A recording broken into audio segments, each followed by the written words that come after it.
Samantala dito po sa Metro Manila, naghahanda na rin ang ilang residente sa ilang bahaing lugar sa Baseco sa Maynila. Balitang hatid ni EJ Gomez.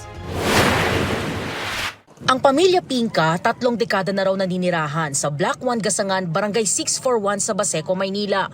Sa tuwing may bagyo, sa evacuation center daw ang bagsak nila. Ang kalsada kasi kung saan nakatirik ang kanilang bahay at negosyong sari-sari store, lagi raw inaabot ng baha na hanggang bewang. Inaabot yung silong namin, tinataas namin yung dapat mabasa para di mabasa. Yung bigas po namin naabutan ng tubig dagat. Kaya na lugi kami. Ako po lumilikas doon sa kapatid ko. Natitira dito yung asawa ko. Kasi baka pag nakawan kami, yung pinaghirapan namin, wala na maiwan pagdating namin. Kagabi, mabilis lang ang naranasang ulan. Pero hanggang ngayon, hindi pa tuluyang humuhupa ang baha na gutter deep. Kaya si Tatay Thelmo nakasuot na ng kanyang bota. Mabilis bumaha. Gawa ng walang matakbo ng masyado ng tubig. Gawa ako lang dito may kanal na gumagana. Nakabutan ko, gawa nag-iingat din ako sa tubig baha. Kasi mahirap na yung hindi ka rin mag-iingat. Alam mo naman yung panahon na nauusong lipto.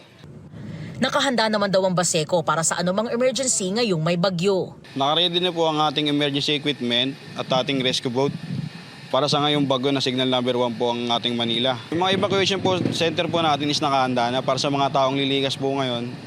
Kami rin po nakahanda na po kami para mag-igot ng 24/7 sa lahat sa aming lugar. EJ Gomez, nagbabalita para sa GMA Integrated News.